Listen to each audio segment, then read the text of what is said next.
Gold trusted gold buyers తాకట్టులో ఉన్న బంగారాన్ని విడిపించి ఈ రోజు ఉన్న మార్కెట్ ధరకే కొనబడును. మరిన్ని వివరాలకు సంప్రదించండి 77107720.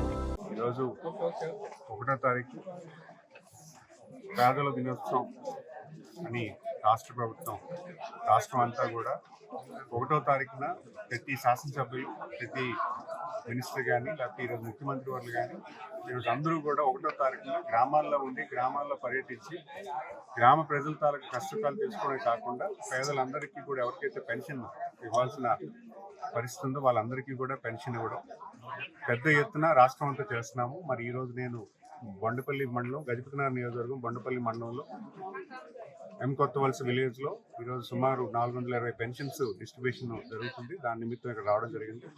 ఈరోజు మన పెన్షన్ కార్యక్రమం అనేది అంటే మన రాష్ట్రంలో అంటే ఈరోజు పెన్షన్దారులు ఎవరైతే ఉన్నారో పెద్ద ఎత్తున పెద్ద మొత్తాన్ని ఈరోజు 4,000 రూపాయలు, అలాగే వికలాంగులకు 6,000, అలాగే బెడ్ రేటానికి 15,000 రూపాయలు పెన్షన్ ఇవ్వడం, రాష్ట్ర ప్రభుత్వం తాలూకా మొదటి సిగ్నేచర్ హామీ ఎలక్షన్ హామీ ప్రకారం ఇవ్వడం, ఈరోజు పెద్ద బడ్జెట్గా సుమారు సంవత్సరానికి 33,000 కోట్ల రూపాయలని ఈరోజు రాష్ట్ర ప్రభుత్వం పెన్షన్ నిమిత్తమే ఖర్చు పెడుతుంది.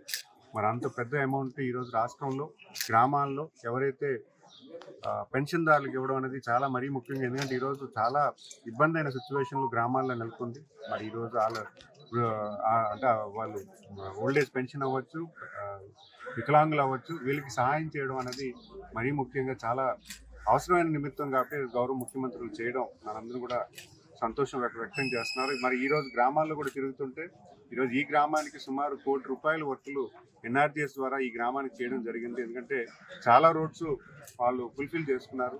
అది కూడా వాళ్ళందరూ కూడా గౌరవ ముఖ్యమంత్రి వారికి ధన్యవాదాలు తెలియజేసుకుంటున్నారు. ఎందుకంటే గత 5 సంవత్సరాలుగా ఎటువంటి రోడ్డు డెవలప్మెంట్ గ్రామాల్లో పూర్తిగా కనుమరుగైపోయిన పరిణామంలో ఈరోజు ప్రభుత్వం వచ్చిన 9 మాసాల్లో ఈ గ్రామంలో 1 కోటి రూపాయలు, 1,10,00,000 రూపాయలు ప్లస్ ఇంకో 30 లక్షల రూపాయలు శాంక్షన్ అయ్యి ఈరోజు ఈ గ్రామంలో అభివృద్ధి పనులు జరుగుతున్నాయంటే ఖచ్చితంగా దాన్ని మనం అభినందించాలి. ఎందుకంటే ఈరోజు రాష్ట్ర ముఖ్యమంత్రి వాళ్ళు గ్రామాలు పట్టణాలే కాదు గ్రామాలు కూడా అభివృద్ధి చెందాలి, గ్రామాల్లో సరైన ఇన్ఫ్రాస్ట్రక్చర్ ఉండాలి, గ్రామాల్లో రైతన్నకి మన తోడుగా ఉండాలని ఒక సదుద్దేశంతో ఈరోజు గ్రామ అభివృద్ధిని కూడా మళ్ళీ 14-19లో ఎంతైతే అభివృద్ధి చేశామో దానికి రెట్టింపుగా ఈరోజు మళ్ళీ ఈ గ్రామాల్లో అభివృద్ధి చేస్తున్నామంటే ఖచ్చితంగా ప్రజానికి అందరూ కూడా చంద్రబాబు నాయుడు గారికి ధన్యవాదాలు తెలియజేసుకుంటారని తెలియజేసుకుంటారు. మరిన్ని వీడియోస్ కోసం ఛానల్ ని సబ్స్క్రైబ్ చేయండి. లేటెస్ట్ అప్డేట్స్ కోసం వాట్సాప్ ఛానల్ ని ఫాలో అవ్వండి. ఆ లింక్ డిస్క్రిప్షన్ లో ఉంది.